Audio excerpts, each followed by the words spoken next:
ಚಿನ್ನಸ್ವಾಮಿ ಸ್ಟೇಡಿಯಂನಲ್ಲಿ ಸಂಭವಿಸಿದಂತ ದುರಂತಕ್ಕೆ 11 ಮಂದಿ ಸಾವನ್ನಪ್ಪಿದ್ರು. ಈ ಒಂದು ದುರಂತದ ವಿರುದ್ಧ ಮತ್ತೆ ಸರ್ಕಾರದ ವಿರುದ್ಧ ಬಿಜೆಪಿ ನಾಯಕರು ಪ್ರತಿಭಟನೆಯನ್ನ ಮಾಡಿದ್ರು. ಇದ್ರ ಬಗ್ಗೆ ಮಾತಾಡ್ಲಿಕ್ಕೆ ನಮ್ಮ ಜೊತೆ ಇದ್ದಾರೆ ಬಿಜೆಪಿಯ ಹಿರಿಯ ನಾಯಕರಾದಂತಹ ಸಿ.ಟಿ. ರವಿ ಅವರು. ಸರ್, ಇವತ್ತು ನೀವು ಬಿಜೆಪಿ ಪ್ರತಿಭಟನೆಯನ್ನ ಮಾಡಿದ್ರೆ ಸರ್ಕಾರದ ವಿರುದ್ಧ ಪ್ರತಿಭಟನೆಯನ್ನ ಮಾಡಿರುವಂತಹದ್ದು, ಇದು ತುಂಬಾ ಲೇಟ್ ಆಯ್ತು ಅಂತ ಅನ್ಸ್ಲಿಲ್ಲ?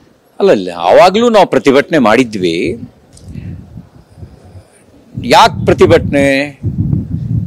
ಇದನ್ನ ಆಯೋಜನೆ ಮಾಡಿದವರು ಯಾರು? ಆತ್ರ ತೋರಿಸಿದವರು ಯಾರು?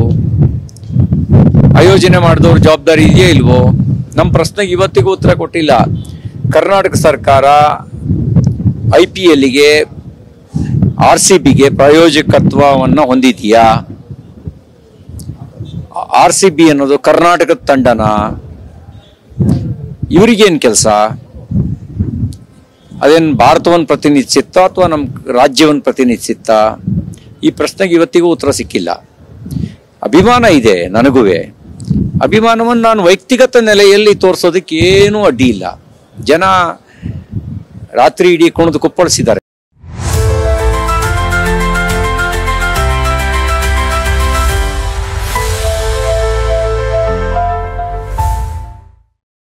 RCB ಗೆದ್ದ ತಕ್ಷಣ ಅದು ಅಭಿಮಾನದ ಸ್ವಾಭಾವಿಕವಾಗಿರುವಂಥ ಪ್ರತಿಕ್ರಿಯೆ. ಗೆದ್ದ ತಕ್ಷಣ ಸರ್ಕಾರ ಯಾಕೆ ಆಯೋಜನೆ ಮಾಡ್ತು? ಪೂರ್ವ ಸಿದ್ಧತೆ ಇಲ್ಲದೆ ಯಾಕೆ ಆಯೋಜನೆ ಮಾಡ್ತು?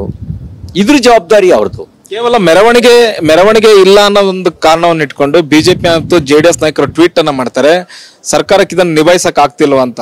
ಹಾಗೂ ಮಾಡ್ತೀರಿ. ಮತ್ತೆ ಈಗಲೂ ಹೇಳಿದೇನಂದ್ರೆ BJP JDS ಸಲಹೆ ಕೊಟ್ಟಿದ್ದಾರೆ.